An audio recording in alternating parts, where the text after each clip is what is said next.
Hello students, welcome to Ashish Polala classes. ਅਸੀਂ ਪਿਛਲੇ lecture ਦੇ ਵਿੱਚ chapter number 5 of Indian evidence act 1872 ਸ਼ੁਰੂ ਕੀਤਾ ਸੀ ਤੇ ਪਿਛਲੇ ਕੁਝ ਲੈਕਚਰਾਂ ਦੇ ਵਿੱਚ ਅਸੀਂ ਇਹ ਵੀ ਪੜ੍ਹਿਆ ਕਿ ਕਿਸੇ ਡਾਕੂਮੈਂਟ ਦੇ ਕੰਟੈਂਟਸ ਨੂੰ ਪ੍ਰੂਫ ਕੀਤਾ ਜਾ ਸਕਦਾ ਹੈ ਜਾਂ ਤਾਂ ਪ੍ਰਾਇਮਰੀ ਤੇ ਜਾਂ ਸੈਕੰਡਰੀ ਐਵੀਡੈਂਸ ਦੇ ਰਾਹੀਂ। ਸੈਕਸ਼ਨ 62 ਦੇ ਵਿੱਚ ਸਾਨੂੰ ਪ੍ਰਾਇਮਰੀ ਐਵੀਡੈਂਸ ਦੇ ਮੀਨਿੰਗ ਦੇ ਬਾਰੇ ਦੱਸਿਆ ਹੈ, ਜਦਕਿ ਸੈਕਸ਼ਨ ਨੰਬਰ 63 ਦੇ ਵਿੱਚ ਸਾਨੂੰ ਸੈਕੰਡਰੀ ਐਵੀਡੈਂਸ ਦੇ ਮੀਨਿੰਗ ਦੇ ਬਾਰੇ ਦੱਸਿਆ ਹੈ। Section 65 of the act discuss ਕਰਦਾ ਹੈ ਉਹਨਾਂ ਕੇਸਿਸ ਦੇ ਬਾਰੇ ਜਿਹਦੇ ਵਿੱਚ ਅਸੀਂ ਸੈਕੰਡਰੀ ਐਵੀਡੈਂਸ ਨੂੰ ਦੀ ਐਵੀਡੈਂਸ ਦੇ ਸਕਦੇ ਹਾਂ ਇਨ relation to the contents of the original document. ਉਹਦੇ ਵਿੱਚੋਂ ਸੈਕਸ਼ਨ 65 ਕਲੌਸ ਏ ਬੜਾ ਇੰਪੋਰਟੈਂਟ ਆ। ਸੈਕਸ਼ਨ 65 ਕਲੌਸ ਨੰਬਰ ਏ ਦੇ ਵਿੱਚ ਅਸੀਂ ਪੜ੍ਹਿਆ ਸੀ ਕਿ ਜਦੋਂ ਕੋਈ ਓਰੀਜਨਲ ਡਾਕੂਮੈਂਟ ਦੂਸਰੇ ਵਿਅਕਤੀ ਦੀ ਪੋਜੈਸ਼ਨ ਜਾਂ ਪਾਵਰ ਦੇ ਵਿੱਚ ਸਾਨੂੰ ਸ਼ੋ ਜਾਂ ਅਪੀਅਰ ਹੁੰਦਾ ਪਿਆ ਹੈ ਤੇ ਜਾਂ ਉਹ ਡਾਕੂਮੈਂਟ ਕਿਸੇ ਹੋਰ ਵਿਅਕਤੀ ਦੀ ਪੋਜੈਸ਼ਨ ਦੇ ਵਿੱਚ ਹੈਗਾ ਹੈ ਜੋ ਕਿ ਪਾਰਟੀ 2 ਦੀ ਕੇਸ ਨਹੀਂ ਹੈਗਾ, ਤੇ ਫਿਰ ਉਸ ਟਾਈਮ ਦੀ ਉੱਤੇ ਉਸ ਵਿਅਕਤੀ ਨੂੰ ਜਿਸ ਵਿਅਕਤੀ ਦੀ ਪੋਜੈਸ਼ਨ ਦੇ ਵਿੱਚ ਉਹ ਡਾਕੂਮੈਂਟ ਓਰੀਜਨਲ ਡਾਕੂਮੈਂਟ ਹੈਗਾ ਏ, ਉਸ ਵਿਅਕਤੀ ਨੂੰ ਅਗਰ ਕਾਨੂੰਨ ਦੇ ਵਿੱਚ ਕੋਈ ਨੋਟਿਸ ਪ੍ਰਿਸਕ੍ਰਾਈਬ ਕੀਤਾ ਏ ਤਾਂ ਉਸ ਨੋਟਿਸ ਨੂੰ ਭੇਜਣਾ ਜ਼ਰੂਰੀ ਆ।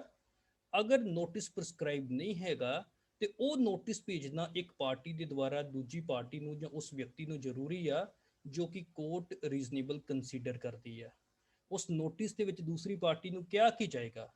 ਉਸ ਨੋਟਿਸ ਦੇ ਵਿੱਚ ਦੂਸਰੀ ਪਾਰਟੀ ਨੂੰ ਕਿਹਾ ਜਾਵੇਗਾ ਕਿ I intend to produce these original document before the court, ਤੇ ਇਹ ਡਾਕੂਮੈਂਟ ਤੁਹਾਡੀ ਪੋਜੈਸ਼ਨ ਦੇ ਵਿੱਚ ਹੈਗਾ ਏ, ਇਸ ਕਰਕੇ ਇਸ ਓਰੀਜਨਲ ਡਾਕੂਮੈਂਟ ਨੂੰ ਕੋਰਟ ਦੇ ਵਿੱਚ ਪ੍ਰੋਡਿਊਸ ਕੀਤਾ ਜਾਵੇ।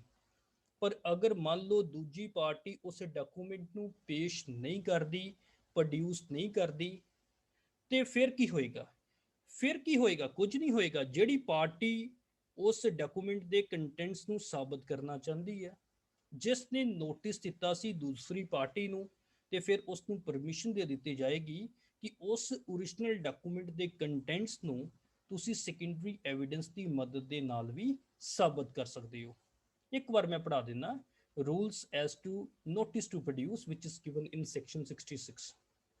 Under section 65 clause number A, we have seen that when the original document is shown or appears to be in the possession or power of the person against whom the document is sought to be proved or in the possession of somebody else, ਅਸੀਂ section 65 Claus number A ਦੇ ਵਿੱਚ ਪੜ੍ਹਿਆ ਕਿ ਜਦੋਂ ਕੋਈ original document ਪਤਾ ਲੱਗਦਾ ਏ ਕਿ ਇਹ ਉਸ ਵਿਅਕਤੀ ਦੀ ਪੋਜੈਸ਼ਨ ਜਾਂ ਪਾਵਰ ਦੇ ਵਿੱਚ ਹੈਗਾ ਏ ਜਿਸ ਵਿਅਕਤੀ ਦੇ ਖਿਲਾਫ ਉਸ ਡਾਕੂਮੈਂਟ ਨੂੰ ਅਸੀਂ ਸਾਬਤ ਕਰਨਾ ਏ, ਤੇ ਜਾਂ ਇਹ ਡਾਕੂਮੈਂਟ ਉਸ ਵਿਅਕਤੀ ਦੀ ਪੋਜੈਸ਼ਨ ਦੇ ਵਿੱਚ ਹੈਗਾ ਏ ਜੋ ਕਿ ਕੋਈ ਹੋਰ ਵਿਅਕਤੀ ਆ ਜੋ ਕਿ ਪਾਰਟੀ 2 ਦੀ ਕੇਸ ਨਹੀਂ ਹੈਗਾ, then such notice to produce as is prescribed by law, or if no notice is prescribed by law, then such notice as the court consider reasonable under the circumstances of the case will have to be sent to him to produce the original document.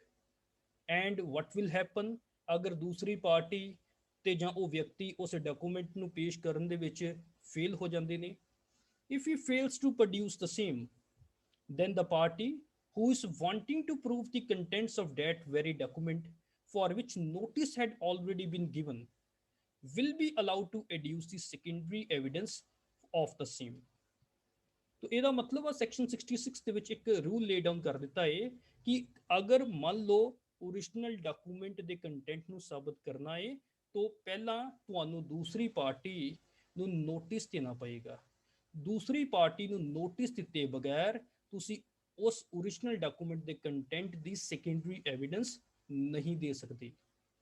ठीक है, section 66 only lays down that secondary evidence under section 65 clause A is admitted only when the party who is proposing to give such secondary evidence has previously given to the party in whose possession or power the document is, ਤੇ ਜਾਂ party ਨੂੰ notice ਦੇ ਦਿਓ ਤੇ ਜਾਂ ਉਹਨਾਂ ਦੇ attorney ਜਾਂ ਪਲੀਡਰ ਨੂੰ ਨੋਟਿਸ ਦੇ ਦਿਓ ਟੂ ਪ੍ਰੋਡਿਊਸ ਦ ਸੇਮ। ਪਰ ਇੱਕ ਗੱਲ ਬੜੀ ਇੰਪੋਰਟੈਂਟ ਹੈ, ਕਿ ਹਰ ਕੇਸ ਦੇ ਵਿੱਚ ਨੋਟਿਸ ਦੇਣਾ ਜ਼ਰੂਰੀ ਆ ਕਿ ਕੁਝ ਇਹਦੀਆਂ ਵੀ ਐਕਸੈਪਸ਼ਨਸ ਹੈਗੀਆਂ? ਯੈਸ, ਇਸ ਜਨਰਲ ਰੂਲ ਦੀਆਂ ਵੀ ਕੁਝ ਐਕਸੈਪਸ਼ਨਸ ਹੈਗੀਆਂ ਨੇ ਜਿਹਦੇ ਵਿੱਚ ਨੋਟਿਸ ਦਿੱਤੇ ਬਗੈਰ ਵੀ ਤੁਸੀਂ ਕੰਟੈਂਟਸ ਆਫ ਓਰੀਜਨਲ ਡਾਕੂਮੈਂਟ ਨੂੰ ਸੈਕੰਡਰੀ ਐਵੀਡੈਂਸ ਦੇ ਰਾਹੀਂ ਸਾਬਤ ਕਰ ਸਕਦੇ ਹੋ। मतलब what is the general rule की है कि if any document is shown in the possession or power of other person then notice is required, but if your case falls within the exceptions of the proviso which are mentioned in section 66 ਤੇ ਫਿਰ ਤੁਹਾਨੂੰ notice ਦੇਣ ਦੀ ਲੋੜ ਨਹੀਂ ਹੈਗੀ। ਸੋ ਇੱਕ ਵਾਰ ਮੈਂ ਪੜ੍ਹ ਦਿੰਦਾ। This section has also given some exception to this general rule। ਉਹਦੇ ਵਿੱਚ ਕੀ ਦੱਸਿਆ ਹੈ? That is, if a particular case comes under the exceptions which are mentioned in the proviso of section 66 of Indian Evidence Act 1872, then the notice shall not be required। फिर notice देने की लोड़ नहीं हैगी before giving secondary evidence of document। ਹੁਣ ਉਹ exceptions ਕਿਹੜੀਆਂ ਨੇ? There are 6 exceptions। ਅਸੀਂ ਸਾਰੀਆਂ 6 ਦੀਆਂ 6 exceptions ਦੇ ਬਾਰੇ one by one ਗੱਲ ਕਰਾਂਗੇ। तो पहली एक्सेप्शन की है, ਜਦੋਂ ओरिजिनल डॉक्यूमेंट अपनी आप ਦੇ ਵਿੱਚ ਹੀ ਨੋਟਿਸ ਹੈ। when the document to be proved is itself a notice then no notice is needed। ਫਿਰ ਕੋਈ ਨੋਟਿਸ ਦੀ ਲੋੜ ਨਹੀਂ ਹੈਗੀ। when the document which is to be proved is itself a notice then secondary evidence can be given without serving a notice upon the person in possession of the original। ਜਦੋਂ document ਜੋ ਕਿ ਅਸੀਂ ਸਾਬਤ ਕਰਨਾ ਹੈ ਉਹ ਆਪਣੇ ਆਪ ਦੇ ਵਿੱਚ ਇੱਕ ਨੋਟਿਸ ਹੈਗਾ ਹੈ ਤੇ ਫਿਰ ਉਸ ਨੋਟਿਸ ਦੇ ਸੈਕੰਡਰੀ ਐਵੀਡੈਂਸ ਨੂੰ ਦੇਣ ਤੋਂ ਪਹਿਲਾਂ ਦੂਸਰੇ ਵਿਅਕਤੀ ਨੂੰ ਜਾਂ ਉਸ ਵਿਅਕਤੀ ਨੂੰ ਜਿਹਦੀ ਪੋਜੀਸ਼ਨ ਵਿੱਚ ਉਹ ਨੋਟਿਸ ਹੈਗਾ ਏ ਕੋਈ ਨੋਟਿਸ ਦੇਣ ਦੀ ਲੋੜ ਨਹੀਂ ਹੈਗੀ। Then secondary evidence can be given without serving a notice upon the person in position of the original. ਆਓ ਜੀ ਇਸ ਐਗਜ਼ਾਮਪਲ ਨੂੰ ਅਸੀਂ ਇੱਕ ਜਜਮੈਂਟ ਦੀ ਹੈਲਪ ਦੇ ਨਾਲ ਸਮਝਣ ਦੀ ਕੋਸ਼ਿਸ਼ ਕਰਦੇ ਹਾਂ ਜੋ ਕਿ ਮਦਰਾਸ ਹਾਈ ਕੋਰਟ ਨੇ 1950 ਦੇ ਵਿੱਚ ਪ੍ਰੋਨਾਂਸ ਕੀਤੀ ਸੀ। So what is the title of this judgment? In case Sundarse versus State, AIR 1950 Madras 657। तो इस केस ਦੇ ਫੈਕਟ ਕੀ ਹੈਗੇ ਨੇ ਆਓ ਜੀ ਉਹਨਾਂ ਦੇ ਬਾਰੇ ਆਪਾਂ ਇੱਕ ਵਾਰ ਡਿਸਕਸ਼ਨ ਕਰਦੇ ਹਾਂ। ਇਸ ਕੇਸ ਦੇ ਵਿੱਚ ਕੀ ਹੀ ਇੱਕ person who was a director of a company, he was charged for having wrongfully kept possession of articles belonging to the company। ਉਹਦੇ ਖਿਲਾਫ ਇੱਕ ਚਾਰਜ ਲੱਗ ਗਿਆ ਕਿ ਉਹਨੇ ਕੰਪਨੀ ਦੇ ਆਰਟੀਕਲਸ ਨੂੰ ਗਲਤ ਤਰੀਕੇ ਨਾਲ ਆਪਣੇ ਕੋਲ ਰੱਖਿਆ ਹੋਇਆ ਹੈ। ਤਾਂ ਉਹਨੇ ਡਿਫੈਂਸ ਦੇ ਵਿੱਚ ਕੀ ਕਿਹਾ? ਉਹਨੇ ਡਿਫੈਂਸ ਦੇ ਵਿੱਚ ਕਿਹਾ ਕਿ ਇਹ sum of certain amount was due to him from the company as arrear of his salary, ਕਿ ਕੁਝ ਪੈਸੇ ਮੇਰੇ ਕੰਪਨੀ ਦੇ ਵੱਲ ਡਿਊ ਹੈਗੇ ਸੀ ਐਸ ਏਰੀਅਰ ਆਫ ਸੈਲਰੀ, ਜਿਹਦੇ ਲਈ ਮੈਂ ਇੱਕ ਰਜਿਸਟਰਡ ਨੋਟਿਸ ਬਾਕੀ ਜੋ ਡਾਇਰੈਕਟਰ ਸੀ ਕੰਪਨੀ ਦੇ ਉਹਨਾਂ ਨੂੰ ਇਸ਼ੂ ਕੀਤਾ ਸੀ। ਤੇ ਇਸ ਰਜਿਸਟਰਡ ਨੋਟਿਸ ਤੋਂ ਦੂਸਰੀ ਪਾਰਟੀ ਖਿੱਚ ਗਈ ਤੇ ਉਸ ਨੂੰ ਅੱਜ ਦੀ ਡੇਟ ਦੇ ਵਿੱਚ ਪ੍ਰੋਸੀਕਿਊਟ ਇਸੇ ਹੀ ਰੀਜ਼ਨ ਦੇ ਕਰਕੇ ਕਰਿਆ ਜਾ ਰਿਹਾ ਹੈ। And due to this reason he was prosecuted under this case by the company. ਜਦੋਂ ਟ੍ਰਾਇਲ ਸ਼ੁਰੂ ਹੋਇਆ ਤਾਂ ਟ੍ਰਾਇਲ ਦੇ ਵਿੱਚ ਉਸ ਦੋਸ਼ੀ ਨੇ ਨੋਟਿਸ ਦੀ ਸਰਟੀਫਾਈਡ ਕਾਪੀ ਫਾਈਲ ਕੀਤੀ, ਪਰ ਨੋਟਿਸ ਤੇ ਮਤਲਬ ਕਿ ਨੋਟਿਸ ਦੀ ਸਰਟੀਫਾਈਡ ਕਾਪੀ ਟੈਂਡਰ ਕਰਨ ਤੋਂ ਪਹਿਲਾਂ ਉਸਨੇ ਕੰਪਨੀ ਨੂੰ ਕੋਈ ਨੋਟਿਸ ਨਹੀਂ ਸੀ ਦਿੱਤਾ to produce the original notice. Magistrate ਨੇ ਕੀ ਕੀਤਾ? ਉਸ ਪੇਪਰ ਨੂੰ ਐਡਮਿਟ ਕਰਨ ਤੋਂ ਮਨਾ ਕਰ ਦਿੱਤਾ ਇਨ ਐਵੀਡੈਂਸ। ਕਿਸ ਗਰਾਊਂਡ ਦੇ ਉੱਤੇ? On the ground that original had not been summoned in the present case, ਕਿ ਤੁਸੀਂ ਓਰੀਜਨਲ ਨੂੰ ਤਾਂ ਸਮਨ ਕੀਤਾ ਨਹੀਂ, ਦੂਸਰੀ ਪਾਰਟੀ ਨੂੰ ਕਦੀ ਓਰੀਜਨਲ ਪ੍ਰੋਡਿਊਸ ਕਰਨ ਦੇ ਲਈ ਤਾਂ ਨੋਟਿਸ ਕੀਤਾ ਨਹੀਂ ਤੇ ਤੁਸੀਂ ਸਰਟੀਫਾਈਡ ਕਾਪੀ ਵੀ ਨਹੀਂ ਦੇ ਸਕਦੇ। ਹੁਣ ਇਸ ਪੁਆਇੰਟ ਦੇ ਉੱਤੇ ਮਦਰਾਸ ਹਾਈ ਕੋਰਟ ਨੇ ਆਪਣੀ ਇੱਕ ਆਬਜ਼ਰਵੇਸ਼ਨ ਦੱਸੀ। ਕੀ ਦੱਸਿਆ ਜੀ ਮਦਰਾਸ ਹਾਈ ਕੋਰਟ ਨੇ? ਮਦਰਾਸ ਹਾਈ ਕੋਰਟ ਕਹਿਣ ਡਈ ਹੈ when a document sought to be summoned is itself a notice sent by one party to the other। ਅਗਰ ਡਾਕੂਮੈਂਟ ਜੋ ਕਿ ਅਸੀਂ ਸਮਨ ਕਰਨਾ ਵਾ ਉਹ ਆਪਣੀ ਆਪ ਦੇ ਵਿੱਚ ਨੋਟਿਸ ਹੈਗਾ ਏ ਜੋ ਕਿ ਇੱਕ ਪਾਰਟੀ ਨੇ ਦੂਜੀ ਪਾਰਟੀ ਨੂੰ ਭੇਜਿਆ ਸੀ, ਠੀਕ ਹੈ, and a copy of the notice is produced by the sender, ਤੇ ਉਸ ਨੋਟਿਸ ਦੀ ਅਗਰ ਕਾਪੀ ਸੈਂਡਰ ਦੇ ਦੁਆਰਾ ਕੋਰਟ ਦੇ ਵਿੱਚ ਪੇਸ਼ ਕਰ ਦਿੱਤੀ ਜਾਂਦੀ ਆ, it seems to be that, ਤੇ ਮੈਨੂੰ ਇਹ ਲੱਗਦਾ ਵਾ under section 66 it is not obligatory to summon the original notice. ਇਸ ਕਰਕੇ ਓਰੀਜਨਲ ਨੋਟਿਸ ਨੂੰ ਸਮਨ ਕਰਨ ਦੀ ਮੈਨੂੰ ਨਹੀਂ ਲੱਗਦਾ ਕੋਈ ਲੋੜ ਹੈਗੀ ਹੈ। This was the observation of the Madras high court. I think this judgment is very good, ਕਿਉਂਕਿ ਅਸੀਂ ਵੀ ਕੀ ਕਰਦੇ ਹਾਂ ਨੰਬਰ ਆਫ ਟਾਈਮਸ ਜਿੱਦਾਂ ਪਰ ਨੋਟ ਦੇ ਵਿੱਚ ਕੋਈ ਕੇਸ ਕਰਦੇ ਹਾਂ ਤੇ ਜਾਂ ਕੋਈ ਚੈੱਕ ਬਾਉਂਸਿੰਗ ਦਾ ਕੇਸ ਕਰਦੇ ਹਾਂ, ਜਦੋਂ ਆਪਾਂ ਦੂਸਰੀ ਪਾਰਟੀ ਨੂੰ ਕੋਈ ਨੋਟਿਸ ਦਿੰਦੇ ਆ ਟੂ ਗਿਵ ਦੀ ਮਨੀ, ਅਗਰ ਦੂਸਰੀ ਪਾਰਟੀ ਪੈਸਾ ਨਹੀਂ ਦਿੰਦੀ ਕੱਲ ਇਨ ਫਿਊਚਰ ਦੇ ਵਿੱਚ ਅਗਰ ਸਾਡੀਆਂ ਪ੍ਰੋਸੀਡਿੰਗਸ ਚੱਲਦੀਆਂ ਪਈਆਂ 138 ਦੀਆਂ ਜਾਂ ਰਿਕਵਰੀ ਸੂਟ ਦੀਆਂ ਪ੍ਰੋਸੀਡਿੰਗਸ ਚੱਲਦੀਆਂ ਪਈਆਂ ਨੇ तो ਅਸੀਂ ਵੀ ਤਾਂ ਓਰੀਜਨਲ ਮੰਗਵਾਏ ਬਗੈਰ ਉਹਦੀ ਜੋ ਕਾਪੀ ਹੁੰਦੀ ਹੈ ਨੋਟਿਸ ਦੀ ਡਾਇਰੈਕਟਲੀ ਟੈਂਡਰ ਕਰ ਦਿੰਦੇ ਆ before the court along with postal tickets. ਕਿਉਂ? ਕਿਉਂਕਿ ਉਹਦੇ ਉੱਤੇ ਸੈਕਸ਼ਨ 66 ਦੀ ਪ੍ਰੋਵੀਜ਼ਨ ਦੀ ਪਹਿਲੀ ਐਕਸੈਪਸ਼ਨ ਐਪਲੀਕੇਬਲ ਹੈਗੀ ਹੈ। So this is the provision number 1 ਜਿਹਦੇ ਵਿੱਚ ਅਸੀਂ ਪੜਿਆ when the document to be proved is itself a notice। ਆਓ ਜੀ ਦੂਸਰੀ ਐਕਸੈਪਸ਼ਨ ਦੇ ਬਾਰੇ ਪੜ੍ਹਦੇ ਹਾਂ। when the adverse party must know that he will be required to produce it। ਜਦੋਂ ਕੇਸ ਦੀ ਨੇਚਰ ਹੀ ਇਦਾਂ ਦੀ ਹੈਗੀ ਆ ਕਿ other party to the case ਨੂੰ ਇੱਕ ਨੋਟਿਸ ਆ ਗਿਆ ਕਿ ਜੋ ਫਸਟ ਪਾਰਟੀ ਹੈਗੀ ਆ ਉਹ ਉਸ ਨੂੰ ਇੱਕ ਪਾਰਟਿਕੂਲਰ ਡਾਕੂਮੈਂਟ ਦੇ ਲਈ ਚਾਰਜ ਕਰਨਾ ਚਾਹੁੰਦੀ ਆ ਜੋ ਕਿ ਉਸ ਦੂਸਰੀ ਪਾਰਟੀ ਦੀ ਪੋਜੀਸ਼ਨ ਦੇ ਵਿੱਚ ਹੈਗੀ ਆ।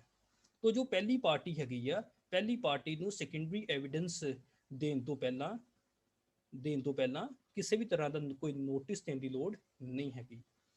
When the nature of the case is such that the other party has noticed that the first party means to charge him with the possession of a document, then there will be no necessity of giving him any notice। ਆਓ ਜੀ ਇਸ ਨੂੰ ਇੱਕ example ਦੇ ਨਾਲ ਸਮਝਣ ਦੀ ਕੋਸ਼ਿਸ਼ ਕਰਦੇ ਹਾਂ। when if person files a suit against the other party for the redemption of a mortgage। ਜਦੋਂ ਇੱਕ ਵਿਅਕਤੀ ਦੂਸਰੇ ਵਿਅਕਤੀ ਦੇ ਖਿਲਾਫ ਇੱਕ ਸਿਵਲ ਸੂਟ ਫਾਈਲ ਕਰਦਾ ਹੈ ਕਿ ਮੇਰੀ ਮੌਰਗੇਜ ਨੂੰ ਰਿਡੀਮ ਕੀਤਾ ਜਾਵੇ। when the mortgagee in possession of the mortgage deed ਤੇ mortgagee ਦੀ ਕੋਲ mortgage deed ਦੀ possession ਹੈਗੀ ਹੈ ਤੇ mortgage deed ਨੂੰ ਉਹ ਪੇਸ਼ ਨਹੀਂ ਕਰਦਾ and he fails to produce it, then mortgager ਕੀ ਕਰ ਸਕਦਾ ਹੈ? mortgager ਉਸ mortgage deed ਦੀ secondary evidence ਨੂੰ ਕੋਰਟ ਦੇ ਵਿੱਚ ਦੇ ਸਕਦਾ ਹੈ and secondary evidence is admissible without summoning the original mortgage। ਠੀਕ ਹੈ ਜੀ। ਸੋ redemption of mortgage ਦਾ ਅਗਰ ਆਪਾਂ ਮਤਲਬ ਦੇਖੀਏ ਤਾਂ ਕੀ ਹੈਗਾ ਇਹ ਰਿਡਮਸ਼ਨ ਆਫ ਮੌਰਗੇਜ ਦਾ ਮਤਲਬ ਇਹ ਆ ਕਿ ਮੰਨ ਲਓ ਅਗਰ ਏ ਨੇ ਬੀ ਦੇ ਕੋਲੋਂ ਕੋਈ ਲੋਨ ਲਿੱਤਾ ਤੇ ਅਗਰ ਏ ਬੀ ਨੂੰ ਲੋਨ ਵਾਪਸ ਕਰਨ ਦੇ ਲਈ ਤਾਂ ਤਿਆਰ ਹੈਗਾ ਏ ਬਟ ਬੀ ਉਸ ਨੂੰ ਪ੍ਰਾਪਰਟੀ ਵਾਪਸ ਕਰਨ ਦੇ ਲਈ ਤਿਆਰ ਨਹੀਂ ਹੈਗਾ ਤਾਂ ਉਸ ਨੂੰ ਪ੍ਰਾਪਰਟੀ ਵਾਪਸ ਲੈਣ ਦੇ ਲਈ ਹੀ ਕੈਨ ਫਾਈਲ ਇਸ civil suit for redemption of mortgage ਕਿ ਮੇਰੇ ਕੋਲ ਦੂਸਰੀ ਪਾਰਟੀ ਪੈਸਾ ਐਕਸੈਪਟ ਕਰੇ ਤੇ ਮੇਰੀ ਪ੍ਰਾਪਰਟੀ ਜੋ ਕਿ ਇਮੂਵੇਬਲ ਪ੍ਰਾਪਰਟੀ ਆ ਮੈਨੂੰ ਵਾਪਸ ਕਰੇ। So this is the second exception when there is no need to serve the notice। ਆਓ ਜੀ ਥਰਡ ਐਕਸੈਪਸ਼ਨ ਦੇ ਬਾਰੇ ਪੜ੍ਹਦੇ ਹਾਂ। ਜਦੋਂ ਇਹ ਗੱਲ ਸਾਬਤ ਹੋ ਗਈ ਕਿ ਦੂਸਰੀ ਪਾਰਟੀ ਨੇ ਓਰੀਜਨਲ ਡਾਕੂਮੈਂਟ ਨੂੰ ਜਾਂ ਤਾਂ ਫੋਰਸ ਦੇ ਨਾਲ ਤੇ ਜਾਂ ਫਰਾਡ ਦੇ ਨਾਲ ਆਬਟੇਨ ਕੀਤਾ ਹੈ ਤਾਂ ਉਸ ਟਾਈਮ ਦੇ ਉੱਤੇ ਕੋਈ ਨੋਟਿਸ ਟੂ ਪ੍ਰੋਡਿਊਸ ਦੇਣ ਦੀ ਲੋੜ ਨਹੀਂ ਹੈਗੀ। ਆਓ ਜੀ ਪੜ੍ਹਦੇ ਹਾਂ ਇੱਕ ਵਾਰ। when the adverse party has obtained possession of the document by force or by fraud। ਕੀ ਲਿਖਿਆ ਹੈ ਜੀ? notice to produce is also not necessary when the adverse party has obtained the possession of the document from the witness by fraud or by force। ਆਓ ਜੀ fourth exception ਦੀ ਗੱਲ ਕਰਦੇ ਹਾਂ। ਅਗਰ ਮੰਨ ਲਓ ਐਡਵਰਸ ਪਾਰਟੀ ਦੇ ਕੋਲ ਓਰੀਜਨਲ ਡਾਕੂਮੈਂਟ ਹੈਗਾ ਏ ਤੇ ਐਡਵਰਸ ਪਾਰਟੀ ਕੋਰਟ ਦੇ ਵਿੱਚ ਹੀ ਖੜੀ ਹੈ ਤਾਂ ਫਿਰ ਕੀ ਹੈਗਾ? ਕੋਈ ਨੋਟਿਸ ਦੇਣ ਦੀ ਲੋੜ ਨਹੀਂ ਹੈਗੀ। ਡਾਇਰੈਕਟ ਉਹਦੇ ਕੋਲੋਂ ਅਸੀਂ ਉਸ ਕਾਪੀ ਨੂੰ ਡਿਮਾਂਡ ਕਰ ਸਕਦੇ ਹਾਂ ਕਿ ਇਸ ਨੂੰ ਪ੍ਰੋਡਿਊਸ ਕੀਤਾ ਜਾਵੇ ਬਿਫੋਰ ਦਾ ਕੋਰਟ। ਅਗਰ ਮੰਨ ਲਓ ਫਿਰ ਵੀ ਉਹ ਮਨਾ ਕਰਦੇ ਆ then secondary evidence of the contents of the original can be given। तो ਕੀ ਲਿਖਿਆ ਹੈ ਜੀ? where the document to be proved by one party against the other party is in the immediate possession of the other party। immediate possession ਦਾ ਮਤਲਬ ਕੀ ਆ ਕਿ ਦੂਸਰੀ party court ਦੇ ਵਿੱਚ ਖੜੀ ਹੈ ਤੇ ਕੋਰਟ ਦੇ ਵਿੱਚ ਹੀ ਉਹਦੇ ਕੋਲ ਓਰੀਜਨਲ ਡਾਕੂਮੈਂਟ ਹੈਗਾ ਹੈ and that too in the courtroom ਦੇ ਵਿੱਚ ਹੀ ਖੜੀ ਹੈ then no notice as required by section 66 b needs to be given by one party to the other party। तो उस केस ਦੇ ਵਿੱਚ ਹੋਏਗਾ ਕਿ in such a case the instant demand in the courtroom by one party from the other party is more than sufficient। ठीक है जी। so this is something about fourth exception। तो fifth exception ਕੀ ਹੈਗੀ ਆ? ਮੰਨ ਲਓ ਅਗਰ ਦੂਸਰੀ ਪਾਰਟੀ ਇਹੀ ਐਡਮਿਟ ਕਰਦੀ ਆ ਕਿ ਮੇਰੇ ਕੋਲ ਤਾਂ ਓਰੀਜਨਲ ਡਾਕੂਮੈਂਟ ਹੈ ਹੀ ਨਹੀਂ, ਓਰੀਜਨਲ ਡਾਕੂਮੈਂਟ ਡਿਸਟਰੋਏ ਹੋ ਗਿਆ, ਓਰੀਜਨਲ ਡਾਕੂਮੈਂਟ ਲੋਸਟ ਹੋ ਗਿਆ, ਮੈਨੂੰ ਲੱਭਦਾ ਹੀ ਨਹੀਂ ਪਿਆ। ਤੋ ਸੈਕਸ਼ਨ ਇੱਥੇ ਗੱਲ ਬੜੀ ਇੰਪੋਰਟੈਂਟ ਆ ਕਿ ਸੈਕਸ਼ਨ 66 ਦੇ ਵਿੱਚ ਜਿਹੜਾ ਨੋਟਿਸ ਦੂਸਰੀ ਪਾਰਟੀ ਨੂੰ ਦਿੱਤਾ ਜਾਂਦਾ ਹੈ ਉਹ ਕਿਸ ਅਜ਼ੰਪਸ਼ਨ ਦੇ ਉੱਤੇ ਦਿੱਤਾ ਜਾਂਦਾ ਹੈ ਕਿ ਡਾਕੂਮੈਂਟ ਦੂਸਰੀ ਪਾਰਟੀ ਦੀ ਪੋਜੈਸ਼ਨ ਦੇ ਵਿੱਚ ਹੈਗਾ ਹੈ। ਪਰ ਅਗਰ ਮੰਨ ਲਓ ਦੂਸਰੀ ਪਾਰਟੀ ਉਸ ਡਾਕੂਮੈਂਟ ਨੂੰ ਪੇਸ਼ ਕਰਨ ਤੋਂ ਰਿਫਿਊਜ਼ ਕਰਦੀ ਪਈ ਹੈ ਇਸ ਗਰਾਊਂਡ ਦੇ ਉੱਤੇ ਕਿ ਮੇਰੇ ਕੋਲ ਉਹ ਡਾਕੂਮੈਂਟ ਗਵਾਚ ਗਿਆ ਏ ਤੇ ਜਾਂ ਇਹ ਡਾਕੂਮੈਂਟ ਡਿਸਟਰੋਏ ਹੋ ਗਿਆ ਏ then the contents of the original document can be proved by giving the secondary evidence of the original without giving any notice to the other party। ਆਓ ਜੀ ਇੱਕ ਵਾਰ मैं पंजवां पॉइंट सारा पढ़ देना। When the adverse party had admitted the loss of the document, it is very important to note that the rule requiring the notice to the other party of the case is based on the assumption that document is in the possession of the other party to the case। ਠੀਕ ਹੈ ਨਾ, notice ਇਹਦਾ purpose ਕੀ ਹੁੰਦਾ ਹੈ ਕਿ ਦੂਸਰੀ party ਦੀ possession ਦੇ ਵਿੱਚ ਡਾਕੂਮੈਂਟ ਹੈਗਾ ਹੈ, and if he refuses to produce the document which is in his possession, ਅਗਰ ਉਹ ਦੂਸਰੀ ਪਾਰਟੀ ਉਸ ਡਾਕੂਮੈਂਟ ਨੂੰ ਪ੍ਰੋਡਿਊਸ ਕਰਨ ਦੇ ਉੱਤੇ ਮਨਾ ਕਰਦੀ ਹੈ, then the secondary evidence of the document may be given to prove the content of the original document। पर अगर but where the document is admitted by the opponent to have been destroyed or lost, अगर opponent party ने आप admission दे दी या pleading ਦੇ ਵਿੱਚ ਜਾਂ ਆਪਣੀ ਐਵੀਡੈਂਸ ਦੇ ਵਿੱਚ ਕਿ ओरिजिनल डिस्ट्रॉय हो गया है, ओरिजिनल लॉस्ट हो गया है, और even out of his possession ਕਿ ਹੁਣ ਉਹ ਡਾਕੂਮੈਂਟ ਉਹਦੀ ਪੋਜੈਸ਼ਨ ਦੇ ਵਿੱਚ ਨਹੀਂ ਰਿਹਾ, then no notice is necessary because now the document in question is not in possession of the other party। ਹੁਣ ਇਹ ਜੋ ਡਾਕੂਮੈਂਟ ਹੈ ਦੂਸਰੀ ਪਾਰਟੀ ਦੀ ਪੋਜੈਸ਼ਨ ਦੇ ਵਿੱਚ ਨਹੀਂ ਹੈਗਾ। when the document is lost, then no notice is required to be given to the other party to the case to produce the same। आओ जी 6th एक्सेप्शन ਦੇ ਬਾਰੇ ਗੱਲ ਕਰਦੇ ਹਾਂ। ਜਦੋਂ ਉਹ ਵਿਅਕਤੀ ਜਿਸ ਵਿਅਕਤੀ ਦੀ ਪੋਜੈਸ਼ਨ ਦੇ ਵਿੱਚ ਡਾਕੂਮੈਂਟ ਹੈਗਾ ਏ, that person is out of the reach of or not subject to the process of the court, ਅਗਰ ਉਹ ਵਿਅਕਤੀ ਕੋਰਟ ਦੀ ਪਹੁੰਚ ਤੋਂ ਬਾਹਰ ਚਲੇ ਗਿਆ ਏ ਤੇ ਫਿਰ ਹੁਣ ਨੋਟਿਸ ਕਿਹਨੂੰ ਦਈਏ? Notice is not possible in that case. Then ਫਿਰ ਕੀ ਹੋਊਗਾ? ਓਰੀਜਨਲ ਡਾਕੂਮੈਂਟ ਦੇ ਕੰਟੈਂਟਸ ਨੂੰ ਸੈਕੰਡਰੀ ਐਵੀਡੈਂਸ ਦੇ ਰਾਹੀਂ ਸਾਬਿਤ ਕੀਤਾ ਜਾ ਸਕਦਾ ਹੈ without serving the notice to the person in whose possession the document is। where a person in possession of the original document is out of the reach or out of the jurisdiction of the court। ਜਦੋਂ ਉਹ ਵਿਅਕਤੀ ਜਿਹਦੇ ਕੋਲ original document ਪਿਆ ਹੈ, he is out of the reach or out of the jurisdiction of the court, then at that time ਉਸ ਸਮੇਂ notice of summoning the original is not necessary। ਫਿਰ notice original ਨੂੰ ਸਮਨ ਕਰਨ ਦੀ ਲੋੜ ਨਹੀਂ ਹੈਗੀ ਦੇਣ ਦੀ। there is no need to give any notice, then secondary evidence of the content of the original may be given straightway। ਸੋ ਇਹ ਤਾਂ ਆਂਦੀਆਂ ਸੀ 6 ਐਕਸੈਪਸ਼ਨ ਜੋ ਕਿ ਸੈਕਸ਼ਨ 66 ਦੇ ਵਿੱਚ ਹੈਗੀਆਂ ਨੇ। ਮੰਨ ਲਓ ਕਿ ਕੋਰਟ ਕਿਸੇ ਹੋਰ ਕੇਸ ਦੇ ਵਿੱਚ ਨੋਟਿਸ ਦੀ ਰਿਕੁਆਇਰਮੈਂਟ ਨੂੰ ਡਿਸਪੈਂਸ ਵਿਦ ਕਰ ਸਕਦੀ ਹੈ, ਅਗਰ ਉਹ ਰਿਕੁਆਇਰਮੈਂਟ ਇਹ ਉੱਪਰ ਲਿਖੀਆਂ ਗਈਆਂ 6 ਐਕਸੈਪਸ਼ਨ ਦੇ ਵਿੱਚ ਨਹੀਂ ਆਂਦੀ, ਯੈਸ ਕਰ ਸਕਦੀ ਹੈ। Notice is not necessary when the court dispense with notice to produce. ਤਾਂ ਕਹਿਣ ਦਾ ਮਤਲਬ ਆ 6 ਐਕਸੈਪਸ਼ਨਾਂ ਜੋ ਕਿ ਸੈਕਸ਼ਨ 66 ਦੇ ਵਿੱਚ ਦਸੀਆਂ ਨੇ, ਅਗਰ ਇਹ ਤੋਂ ਇਲਾਵਾ if the court thinks it proper that no notice is to be sent to the other party or somebody else to produce the original, notice ਦੀ ਲੋੜ ਨਹੀਂ ਹੈਗੀ, then the court can dispense with the requirement of sending the notice in the interest of justice and equity।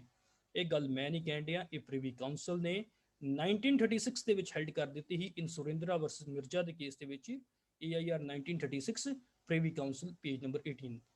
It was held by the Privy Council that a court has absolute power to dispense with the requirement to sending the notice to produce when it thinks fit to dispense with a notice। So this is something about the present lecture section 66। ਅਗਲੇ lecture ਦੇ ਵਿੱਚ ਅਸੀਂ discussion ਕਰਾਂਗੇ section 67 ਤੋਂ ਲੈ ਕੇ section number 70 ਤੱਕ। Thank you very much।